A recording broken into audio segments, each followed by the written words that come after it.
Hey there, I am Rebecca with the Connext Exchange, and I am here to continue the conversation with my dear friend, Kristi Lafoon, who joined us recently for the conversation, Fostering Fellowship Through Food.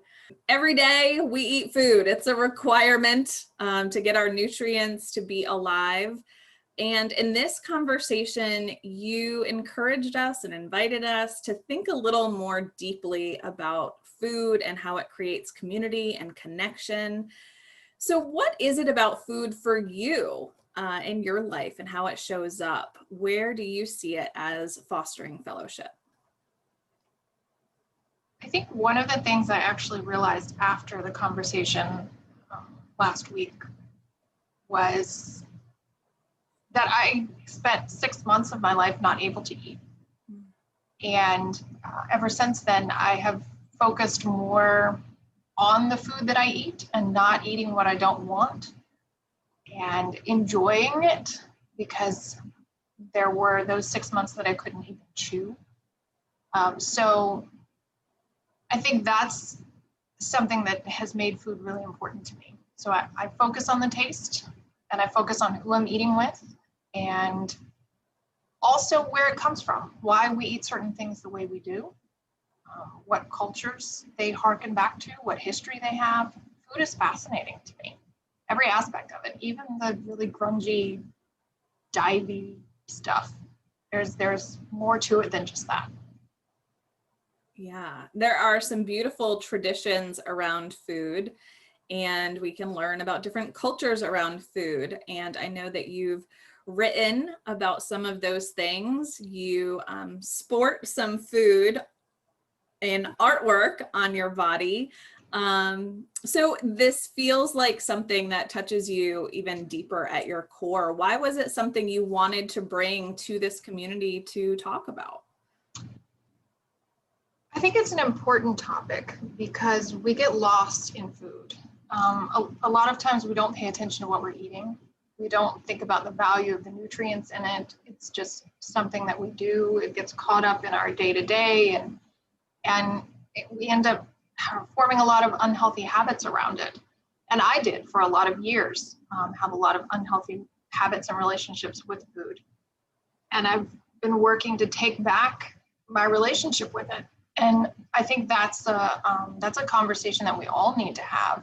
Yes, it is something that's fundamental to our existence, but the enjoyment of it is too, and making sure that we are nourished in more than one way from it. That's really the energy I wanted to put out there. And I was really amazed at how much energy came back at me in the conversation, because I think it was a message people were ready to hear. Yeah, so much energy, and it was exciting to feel people's enthusiasm. It felt like the person that just couldn't wait to tell you a story.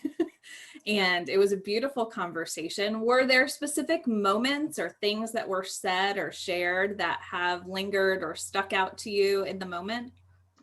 I just loved how willing everyone was to go back and think about the people that they shared, not just eating the food with, but preparing the food with, whether that be in community or with a special loved one, or just themselves as something they enjoyed.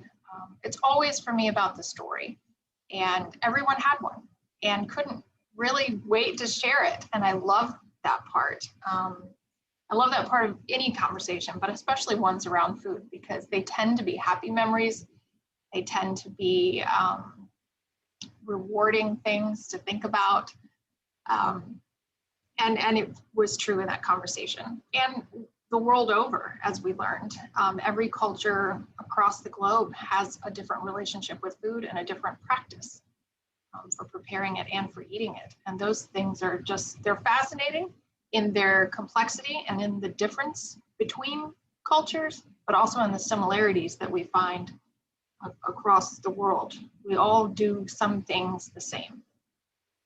Yeah, that showed up in the conversation too, and sharing that the preparation was just as important as sitting down around the table, sometimes even more important, and who was maybe invited in to do that. And coincidentally, we had a member join us actually preparing a fruit salad. So it was very interesting, almost like this action prop that you had for your conversation.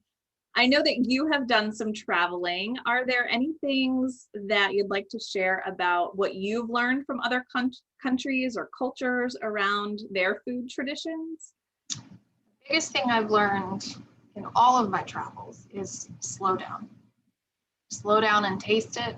Slow down and listen to wherever you are, because all of those things, whether it's birds or music or the sound of people walking down the street, all of those things go into how your food tastes and what you get out of it, what you drink with it, who you're sitting next to, how that person smells. All of those things figure into a delightful meal, and you miss them when you're too busy or going through it too fast. So my biggest takeaway from eating literally all over the world is to slow down. And that showed up in the conversation as well, this idea of slow down, take a breath, pay attention. And, a word that came out was transactional, and to not be as transactional with our food, but think about it a little bit more. I wonder, are there any family traditions that you have around food, or traditions or routines that you've created for yourself that really add that nutritional value to not just your body, but your mind and your spirit? The biggest tradition I've added during the pandemic actually was eating breakfast with myself. Taking the time every morning to make sure that I eat something that I enjoy, that I can taste, so that I can drink my coffee out of a regular coffee mug instead of in a to-go cup that makes it taste horrible. That's been a more rewarding tradition than any of the ones that show up annually. Just that quiet time to put everything together first thing in the morning before I go out into the world changes how I show up. Just the different flavors that you can bring to even a 10 or 15 minute meal with yourself when you're only focusing on those things. It's turned out to be a very beautiful experience. My favorite holiday tradition is actually St. Patrick's Day. I know most people are expecting Christmas to come out or Thanksgiving, but St. Patrick's Day for us is not a green beer and crazy holiday. It's potatoes, cold cannon, and ham and soda bread. Traditional family dinner. Don't eat corned beef and cabbage. Don't even do that. Mom says we're the poor Irish celebrators, but it's something I look forward to every year because it's different, and it's quiet, and the food is fabulous, especially the soda bread, which of course only has 3 ingredients, and then the saltier the butter on top, the better. Just an interesting variety of food on a day that you don't think that that's what you're going to have. Yeah. And it doesn't always have to be complicated. Like you mentioned, 3 ingredients. Sometimes the simpler, the better. Well, and a reminder that, a lot of people around the world only have a few ingredients, and they've only ever had a few ingredients, and they end up making beautiful things out of them, and things that are coveted by generations to come, as a reminder of simpler times. So it is not about the extravagance of what you're eating. It doesn't have to be a Michelin rated restaurant in order for it to be good food and do something more for you. Yeah. So I want to reiterate your invitation to slow down for anyone that's watching this. If there's an upcoming meal, maybe you're watching right now, multitasking while eating, take that extra time. Is there anything else that you'd like to share with us around this topic, creating community through food, or maybe it's even creativity? Any remarks that you'd like to leave people with? I think just permission to pay attention maybe one meal a day or even one meal a week. It doesn't have to be something that you do every single time you put food in your mouth. A lot of us have really busy, hectic schedules. And the last thing that should happen is that we put one more requirement on ourselves that makes it difficult.